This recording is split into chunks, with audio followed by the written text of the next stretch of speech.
Hi നമസ്കാരം പ്രിയപ്പെട്ടവരെ. God's own country, ദൈവത്തിൻ്റെ സ്വന്തം നാട് നമ്മുടെ കേരളം. സാക്ഷരതയിൽ മുന്നിൽ. അങ്ങനെ ഏത് മേഖല എടുത്തു നോക്കിയാലും കേരളത്തെ വെട്ടാൻ ഇന്ത്യയിലെ തന്നെ ഒരു സംസ്ഥാനങ്ങൾക്കും ആകത്തില്ല. കേരളത്തിലെ ജനങ്ങൾ, നാനാ ജാതി മതവിഭാഗത്തിൽപ്പെട്ടിട്ടുള്ള ജനങ്ങൾ ഏകോദര സഹോദരങ്ങളെപ്പോലെ സന്തോഷമായി കഴിഞ്ഞിരുന്ന ഒരു നാടായിരുന്നു നമ്മുടെ കേരളം, അല്ലേ?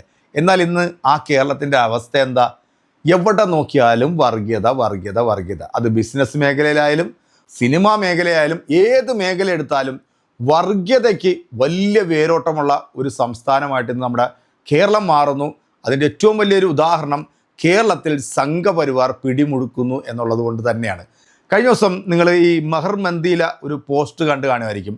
വിഷു ആശംസ അർപ്പിച്ചുകൊണ്ട് ഒരു പോസ്റ്റ് ക്രിയേറ്റ് ചെയ്തു. അതിനകത്ത് കണ്ണൻ്റെ പടവും വെച്ചിട്ടുണ്ട്, കുഴിമന്തിയുടെ പടവും വെച്ചിട്ടുണ്ട്. അത് വിശ്വാസികളെ സംബന്ധിച്ചിടത്തോളം പക്കാ തോന്നിവാസമാണ് ആ കടയുടെ ഓണർ കാണിച്ചത്. 1 വർഷം വരെ ശിക്ഷ ലഭിക്കാവുന്ന കുറ്റമാണെന്നാണ് വാർത്തകളിൽ നിന്ന് മനസ്സിലാകുന്നത്. അത് ചെയ്തത് ഒരു മുസ്ലിം ആയതുകൊണ്ട് അതിന് കുറച്ചുകൂടെ വീര്യം കൂടുമെന്നുള്ളതാണ്. ഇപ്പം മെഹർ മന്ദിയിലേക്ക് സംഘപരിവാറിൻ്റെ ജാഥ പോകുന്നു. സംഘപരിവാർ സൈബർ ഇടങ്ങളിലൊക്കെ ഈ ഒരു വാർത്ത വലിയ രീതിയിൽ വൈറലാകുന്നു. കാരണം ദൈവത്തെ അവഹേളിച്ചു, ഒരു മതത്തിൻ്റെ മതവിശ്വാസത്തെ വ്രണപ്പെടുത്തി എന്ന തരത്തിൽ സംഘപരിവാർ ഇതിനെ വലിയ രീതിയിൽ അങ്ങോട്ട് ആഘോഷിച്ചുകൊണ്ടിരിക്കുക.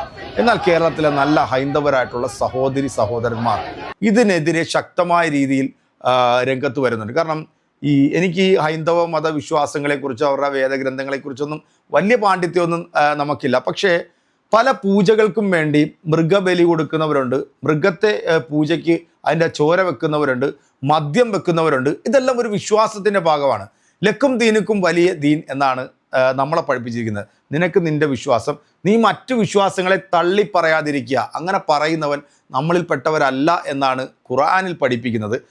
എന്തായാലും 2-3 വീഡിയോകൾ എൻ്റെ പ്രിയപ്പെട്ട പ്രേക്ഷകരെ നിങ്ങളെല്ലാവരും കാണണം. ഈ ഒരു തെരഞ്ഞെടുപ്പുമായി ബന്ധപ്പെട്ടിട്ട് ഇവിടുത്തെ സംഘപരിവാർ ക്രൈസ്തവരെ എങ്ങനെയാണ് കൊണ്ടു നടന്നതെന്ന് നമുക്കറിയാം, അല്ലേ? ഇപ്പം FCR എന്ന് പറയുന്ന ഒരു ബില്ലിനെ കുറിച്ചിട്ടൊക്കെ നിങ്ങൾക്കറിയാമല്ലോ, അല്ലേ? ആ ഒരു ബില്ല് കേന്ദ്ര സർക്കാർ കൊണ്ടുവരാൻ വേണ്ടി ശ്രമിക്കുന്നു. അത് കൊണ്ടുവന്നു കഴിഞ്ഞാൽ ഇവിടുത്തെ ക്രൈസ്തവ സമൂഹത്തിന് വലിയ രീതിയിൽ ക്ഷീണം തട്ടുമെന്നുള്ളത് ക്രൈസ്തവ പുരോഹിതന്മാർ മനസ്സിലാക്കിക്കൊണ്ട് അതിനെ ശക്തമായ ഭാഷയിൽ വിമർശിച്ചപ്പോൾ അവരെല്ലാം രാജ്യദ്രോഹികളായിട്ട് മാറുന്ന കാഴ്ചയാണ്.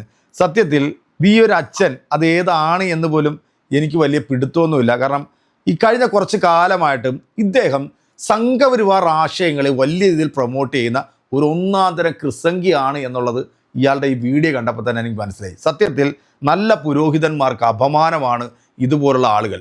ഈ കഴിഞ്ഞ കുറച്ച് മാസങ്ങളായിട്ട് വടക്കേ ഇന്ത്യയിൽ ക്രൈസ്തവ സമൂഹം നേരിടുന്ന പീഡനങ്ങൾ ഇപ്പം ഏറ്റവും ലേറ്റസ്റ്റ് ആയിട്ട് 2-3 വീഡിയോകൾ വന്നിട്ടുണ്ട്. ഇതൊന്നും എനിക്ക് പേജിലൂടെ കാണിക്കാൻ സാധിക്കത്തില്ല, കാരണം വയലേഷൻ വീഡിയോസ് ആയതുകൊണ്ടാണ്. പശുക്കടത്ത് ആരോപിച്ചുകൊണ്ട് ഒരു പാവം വൃദ്ധനെ പട്ടിയെ തല്ലുന്ന പോലെ ഈ സംഘപരിവാറിൻ്റെ ഓളികൾ തല്ലുന്നൊരു വീഡിയോ. ക്രൈസ്തവ സ്കൂളുകളിലേക്ക് സംഘപരിവാർ ഇരച്ചു കയറിക്കൊണ്ട് മാതാവിൻ്റെയും യേശുവിൻ്റെയൊക്കെ പ്രതിമ തല്ലിപ്പൊളിക്കുന്നത് എത്രയോ വീഡിയോകൾ നമ്മൾ കണ്ടു. മണിപ്പൂരിൽ 10,000-കണക്കിന് ക്രൈസ്തവ സമൂഹത്തെ എത്രയോ സംഭവങ്ങൾ നമ്മുടെ ഇന്ത്യ മഹാരാജ്യത്ത് അരങ്ങേറുന്നു. ഇതൊന്നും ഈ വേട്ടാവളിയെ കണ്ടില്ലേ എന്നാണ് എനിക്ക് തോന്നിപ്പോകുന്നത്. എന്തായാലും ഇയാളുടെ വീഡിയോ ഒന്ന് കണ്ടിട്ട് നമ്മുടെ സുനിത ദേവദാസിന്റെ ഒരു വീഡിയോ ഉണ്ട്, അതും കൂടെ ഒന്ന് കാണാം. നാസിക്കിൽ നടന്ന മതപരിവർത്തനവും മറച്ചുവെക്കുന്ന മലയാള മാധ്യമങ്ങളും. മഹാരാഷ്ട്ര നാസിക്കിൽ TCS കമ്പനിയിൽ ലൈംഗിക പീഡനവും മതപരിവർത്തനവും നടന്ന വാർത്ത മലയാള മാധ്യമങ്ങൾ ഒഴികെ എല്ലായിടത്തും ചർച്ചയാണ്. ഇനി പറയാൻ പോകുന്ന കാര്യങ്ങൾ ഒരു മതത്തിനോ മതവിഭാഗത്തിനോ എതിരല്ല. കേരള മീഡിയ മറച്ചുവെക്കുന്ന ചില സത്യങ്ങളാണ്. നാസിക്കിൽ TCS കമ്പനിയിൽ നടന്ന ക്രൂരത ലോകമറിയണം. ആ പ്രതികൾക്ക് അർഹിച്ച ശിക്ഷ ലഭിക്കണം. കഴിഞ്ഞ 4-5 വർഷമായി കമ്പനിയിൽ ചിലർ ലൈംഗിക പീഡനവും മതപരിവർത്തന ശ്രമവും നടത്തി വരികയായിരുന്നു. ഭയം കാരണം ഇരകൾ ഒന്നും പുറത്തു പറഞ്ഞില്ല. പക്ഷേ കഴിഞ്ഞ മാർച്ചിൽ ഒരു യുവതി പോലീസിൽ പരാതി നൽകി. തുടർന്ന് ഒരുപാട് യുവതികൾ പരാതിയുമായി എത്തി. ഇതുവരെ 9 FIRകളാണ് ഫയൽ ചെയ്തിരിക്കുന്നത്. 7 പേരെ അറസ്റ്റ് ചെയ്തു. അവരെല്ലാം ഒരു വിഭാഗത്തിലുള്ളവർ, ഒരു സ്ത്രീ ഉൾപ്പെടെ. ഹിന്ദു യുവതികളെ ബീഫ് കഴിപ്പിക്കാനും അവരുടെ മതവിശ്വാസത്തെ വ്രണപ്പെടുത്താനും തങ്ങളുടെ ആചാരപ്രകാരമുള്ള പ്രാർത്ഥനകൾ നടത്താനും യുവാക്കൾ അവരെ നിർബന്ധിപ്പിച്ചു. ഇത് വ്യാജ വാർത്തയാണെന്നും ന്യൂനപക്ഷത്തിനെതിരെയുള്ള ആക്രമണമാണെന്നും പറയുന്നവർ ഇടയ്ക്കെങ്കിലും ദേശീയ മാധ്യമങ്ങൾ കാണണം. ഒരു മൾട്ടിനാഷണൽ കമ്പനിയിൽ ലൈംഗിക പീഡനവും മതപരിവർത്തനവും നടത്താൻ മാത്രം സ്വാധീനം അവർക്കുണ്ടെങ്കിൽ അവർ എത്രമാത്രം ശക്തരാണ്. നമ്മുടെ കുട്ടികൾ ജോലി ചെയ്യുന്ന സ്ഥാപനങ്ങൾ, ആശുപത്രികൾ, രാജ്യങ്ങൾ സുരക്ഷിതമാണോ? വിദൂരങ്ങളിൽ ജോലി ചെയ്യുന്ന കുട്ടികളുടെ കാര്യവിവരങ്ങൾ അന്വേഷിക്കാൻ മറന്നുപോകരുതേ. ഈ മതപരിവർത്തന കേസ് നാസിക്കിൽ മാത്രമായി ഒതുങ്ങില്ലെന്നാണ് റിപ്പോർട്ടുകൾ പറയുന്നത്. സൂക്ഷിക്കുക, എല്ലാത്തിലും മതം കാണുന്നവർ എല്ലായിടത്തുമുണ്ട്. അപ്പൊ നിങ്ങൾ ഈ അച്ഛന്റെ ഗുണവതാരം കേട്ടല്ലോ. അതായത് ദേശീയ മാധ്യമങ്ങളിൽ വന്നിട്ടുള്ള ഈ വാർത്തകൾ നമ്മൾ അപ്പാടെ അങ്ങോട്ട് വിഴുങ്ങണം, വിശ്വസിക്കണമെന്നാണ് പറയുന്നത്.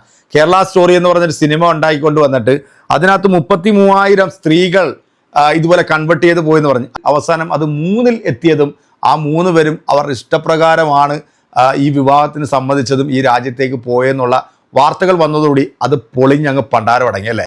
എന്നാൽ അച്ഛൻ മറന്നുപോയ ചില സംഭവങ്ങളുണ്ട്.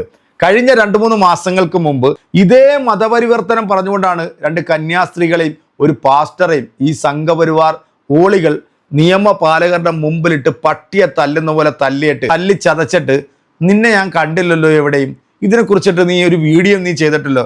അപ്പോൾ ഒരു പ്രത്യേക മതവിഭാഗത്തിൻ്റെ വാർത്തകൾ മാത്രം വരുമ്പോൾ അത് പൂർണ്ണമായിട്ട് അങ്ങോട്ട് അപ്പാടെ വിശ്വസിക്കാൻ ഞങ്ങളുടെ തലയിൽ ചാണകമല്ല, ഞങ്ങളുടെ തലയിൽ മനുഷ്യൻ്റെ തലച്ചോറാണുള്ളത്. നിന്റെ തലയ്ക്കകത്ത് ചാണകം കയറിപ്പോയത് മറ്റാരുടെയും തെറ്റുമല്ല. എന്താണെങ്കിലും ഇവനെപ്പോലുള്ള വേട്ടാവളിയന്മാരെ ഒന്ന് സൂക്ഷിച്ചേക്കുക. കാരണം ഇവനൊക്കെ ഈ സമുദായത്തെ വിറ്റ് തിന്നും യൂദാസിൻ്റെ പണിയാണ് ഇവന്മാരെടുത്തുകൊണ്ടിരിക്കുന്നത്. എന്തായാലും നമ്മുടെ ഇപ്പോഴത്തെ ഊപ്പിയുടെ അവസ്ഥ നമുക്കൊന്ന് കാണാം. നമ്മുടെ സുനിത പറഞ്ഞു തരും കേട്ടോ. നിങ്ങൾ അറിഞ്ഞോ, യോഗി ആദിത്യനാഥിന് നോബൽ പ്രൈസ്. 2 കണ്ടുപിടുത്തത്തിനാണ് നോബൽ പ്രൈസ് കിട്ടിയത്. ഒന്നുകിൽ അഖ്ലാഖ് മരിച്ചിട്ടില്ല, അല്ലെങ്കിൽ അഖ്ലാഖ് മരിച്ചത് ബീഫ് കഴിച്ചിട്ടാണ്. വീടിനുള്ളിൽ ബീഫ് സൂക്ഷിച്ചു എന്ന കാരണം പറഞ്ഞൊരു BJP നേതാവിന്റെ മകന്റെ നേതൃത്വത്തിൽ ഒരു സംഘം ആളുകൾ വീട്ടിനുള്ളിലേക്ക് കയറി ചെന്ന് പുറത്തേക്ക് വലിച്ചിഴച്ച് തല്ലിക്കൊന്ന നിർഭാഗ്യവാനായ മനുഷ്യൻ ആ ആര്യങ്കൊല അന്ന് ലോകത്തെ തന്നെ നടുക്കിക്കളഞ്ഞു. ഓർമ്മയുണ്ടോ? ഇപ്പൊ 10 വർഷം കഴിയുമ്പോൾ പ്രതികളെ മുഴുവൻ കുറ്റവിമുക്തരാക്കിയിരിക്കുന്നു. അതെന്താ? അഖ്ലാഖിനെ അപ്പൊ ആരും കൊന്നിട്ടില്ലേ? 2015 സെപ്റ്റംബർ 25-നാണ് UP-യിലെ ദാദ്രിയിലുള്ള ബിസാദ ഗ്രാമം. അന്ന് ബലിപെരുന്നാളിന്റെ ദിവസമായിരുന്നു. സന്ധ്യ കഴിഞ്ഞു. 52 വയസ്സുകാരനായ മുഹമ്മദ് അഖ്ലാഖ് ഭാര്യ, മക്കള്, ബന്ധുക്കൾ എല്ലാവരുടെയും കൂടെ കൂടിയിരുന്ന് രാത്രി ഭക്ഷണം കഴിക്കുന്നു. മക്കൾക്കൊപ്പം ഇരുന്ന് ഭക്ഷണം കഴിക്കുമ്പോൾ തൊട്ടടുത്തുള്ള ക്ഷേത്രത്തിൽ ഒരു അനൗൺസ്മെന്റ്. അവിശ്വസനീയമാണ് ഈ കാര്യം. നിങ്ങൾ കേട്ടു നോക്കൂ. തൊട്ടടുത്ത് താമസിക്കുന്ന മുഹമ്മദ് അഖ്ലാഖും കുടുംബവും ഗോമാതാവിനെ കൊന്ന് മാംസം എടുത്ത് വീട്ടിൽ സൂക്ഷിക്കുന്നുണ്ട്. ഇത് ഹിന്ദുക്കളുടെ വികാരത്തെ വ്രണപ്പെടുത്തലാണ്. ഇങ്ങനെയൊക്കെ ആയിരുന്നു അനൗൺസ്മെന്റ് എന്ന് അഖ്ലാഖിന്റെ മകൻ ഇപ്പൊ പ്രിന്റ് നൽകിയ അഭിമുഖത്തിൽ പറയുന്നു. കേട്ട പാതി കേൾക്കാത്ത പാതി ഒരു കൂട്ടം ആളുകൾ മുഹമ്മദ് അഖ്ലാഖിന്റെ ഇളനീല ചായമടിച്ച് ചെറിയ വീട്ടിലേക്ക് പാഞ്ഞെത്തുന്നു. വീട്ടിലേക്ക് കടന്നു ചെന്ന് മുഹമ്മദ് അഖ്ലാഖിനെ വലിച്ചിഴച്ച് പുറത്തേക്കിടുന്നു. അഖ്ലാഖിന്റെ മകൻ ഡാനിഷിനെ അവർ പുറത്തേക്കിടുന്നു. തടയാൻ ശ്രമിച്ച അഖ്ലാഖിന്റെ ഭാര്യയെയും ഇക്രമാനെയും ഒക്കെ അവർ തല്ലുന്നു.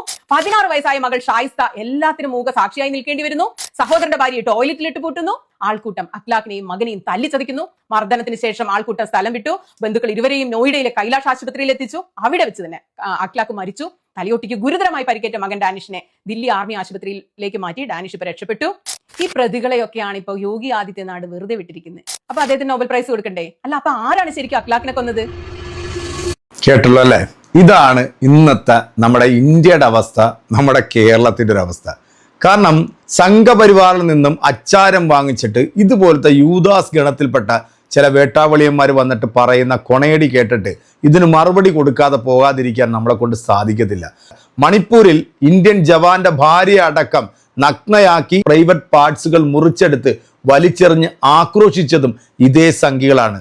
10,000-കണക്കിന് ക്രൈസ്തവ സമൂഹം ഇപ്പോഴും സ്വന്തം വീട്ടിലേക്ക് മടങ്ങി വരാൻ പറ്റാതെ പല സ്ഥലങ്ങളിലും അഭയാർത്ഥികളായി കഴിയുന്നതും ഇതേ സംഘപരിവാറിൻ്റെ പ്രവൃത്തികൾ കൊണ്ട് തന്നെയാണ്. കഴിഞ്ഞ കുറച്ച് നാളുകളായിട്ട് ക്രൈസ്തവ ദേവാലയങ്ങൾ തെരഞ്ഞു പിടിച്ച് ആക്രമിക്കുന്നതും ഇതേ സംഘപരിവാർ തന്നെയാണ്.